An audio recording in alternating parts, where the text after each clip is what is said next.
Hey everybody, and welcome back to Immortal Creed Academy. I'm Chris. I'm one of the developers of Immortal Creed.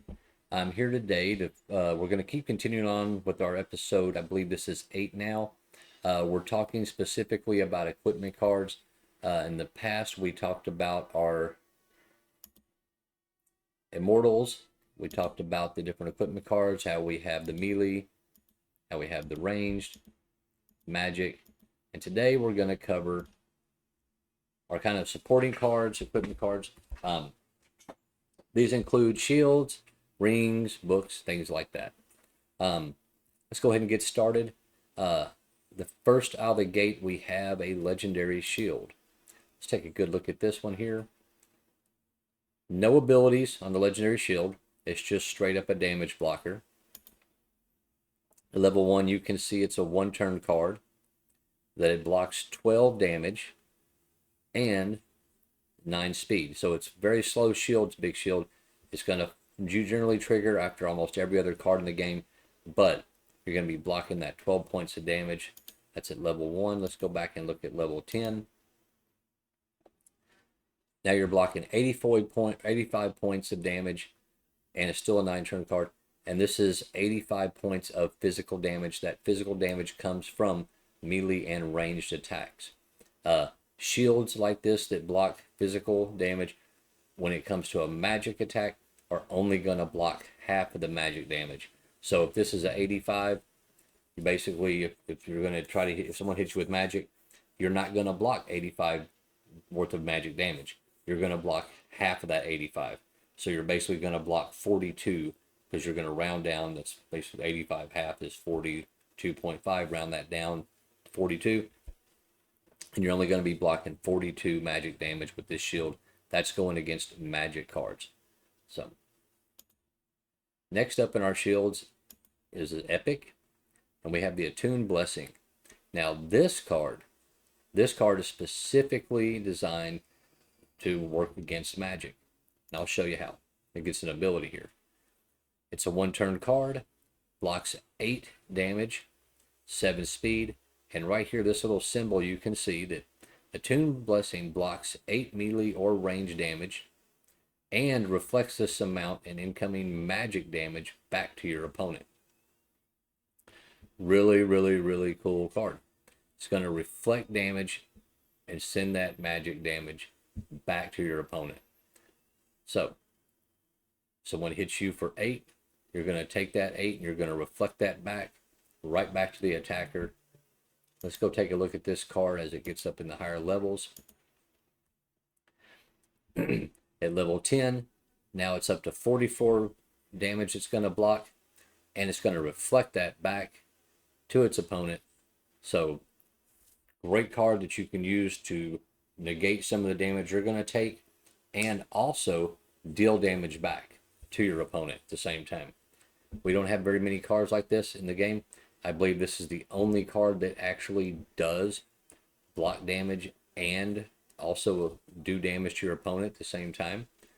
So kind of a unique card, good card to have. Let's take a look at the next shield we have is a rare Steel Shield at level 1. One-turn card.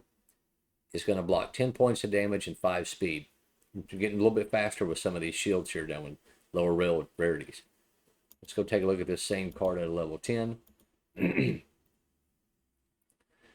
62 damage is going to be blocked and 5 speed, still one turn. Now you may ask for a second, well, why would I want to play this rare Steel Shield instead of a legendary? Well, some rule sets only allow you to play up to rare cards. So therefore, it's pretty handy to have this one hanging around. Also, you can play more than one shield in the game. You don't have to, you're not limited to just playing one shield. Shields are good cards if you use them correctly. Put them in the right place. Shields can actually win a battle or two. And then we have a common shield here. Wooden shield. You got 9 damage block, 3 speed. Wooden shield, really fast. Easy to get up in front of a weapon. One-turn card. Go look at it at level 10 real quick. Blocks 50 points of damage. 3-turn card still. So, not a bad card. let's look at our epic rings. We're going to start moving into some other cards here. I'll go ahead and, we're just going to go ahead and through these rings. Epic ring is the Golden Vigor. This card is unique in the fact that it actually is going to heal you every single round, or when it's played. We only play one card per round. Once this card's played, one turn card, it's going to heal you for 9 to 12 points of damage. It's a 1 speed. That means you're going to get this off pretty much guaranteed before any other card is going to be played against it, unless your opponent is increasing their speed some kind of way. So, really good card. You can pair this card with a few other cards in the game and really keep your heals going and keep stacked up and prolong how long you can live in a match. Let's look at this one at level 10. Level 10, now you're getting 60 to 80 points worth of healing every time this card is played. So, nice card to have. I like to use it every now and then when I'm really worried about taking a lot of damage from my opponent that I may not be able to block, or maybe just I know that there's an opponent that's going to play and they're showing me that they're always going to hit or they're always going to increase their damage. This is a good card you can play to help counter that. Next up, we have Steel Gloves. Steel Gloves is a melee equipment card.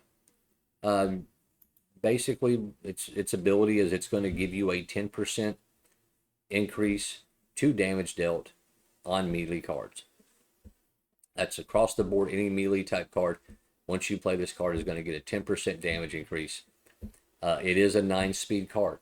It's triggers at the end of every single turn because the highest speed there is. It's a 1-turn card.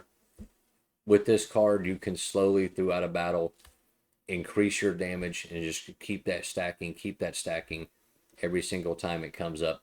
And then by the end of the battle, your damage is sometimes through the roof. So to note that 10% works all the way from 1 all the way to level 10 on the Steel Gloves. Now, the one thing you will notice about these, if you see here at level 1, it's a 9 speed. Now look at this. At level 10, now it's a 1 speed. So does that make a difference? Makes a little bit of difference in the beginning of the game in those first few turns and rounds, because you're going to get this card off before your opponent can. And that way, it's literally going to be applying that really, really quickly, So let's go ahead and take a look at the next in line, Arcane Tomb. Arcane Tomb is a magic card. And just like the gloves, it's going to give you a 10% increase to your magic damage. It also stacks each time it's played. Just like the gloves, at level 1, it's a 9 speed. It's going to be a really slow card. But as things creep along, as you get up to level 10, still 10% to increase damage and a 1 speed. It's a little bit faster card. Lastly, we have the True Shot Ring. So we had a increased damage for your melee, increased damage for your magic. True Shot Ring works slightly differently. Let's take a look at it. 1-turn card, 8% range to hit. So instead of going straight directly to your range damage, this is going to increase your hit chance with ranged weapons by 8% each time this card's used, and that stacks. But as I stated in other videos, and we talked about range damage, and once your range to hit gets to 100%, any other bonuses to your hit get applied to range damage. So once you get that hit chance all the way up to 100% using this ring, everything after that is going to be applied to damage. So you keep getting an ability, you keep getting a bonus for using this. Like the other 2 rings, or the book and the gloves, this starts level 1 at a speed of 9. And then as you get to level 10, speed increases. Now it's a speed of 1. Still getting that 8% of the range to hit with this ring. And that's pretty much across the board. All right, so this covers all of our supporting type cards, our shields, rings, special items like the gloves, the book. I believe that's going to be everything in this episode. There wasn't a whole lot of cards and the equipment left to talk about. I got to cover all of those in the last 4 episodes, which I'm happy about. Thanks for watching. I'm not sure what the next episode will be about, but I'm sure I'll find something. Maybe we'll come in and play.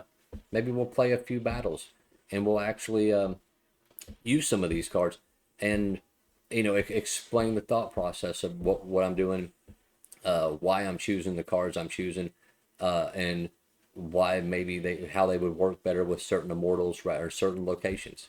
That may be our next episode that we dive into. But anyways, thanks guys. Thanks for watching. I hope these videos help everybody out, give you a little bit more understanding into the game and the cards, how they work. If you had any questions about that, as always, if you have any comments or any questions, you can always leave them below. Thanks for watching, and I'll see you next time on Immortal Creed Academy.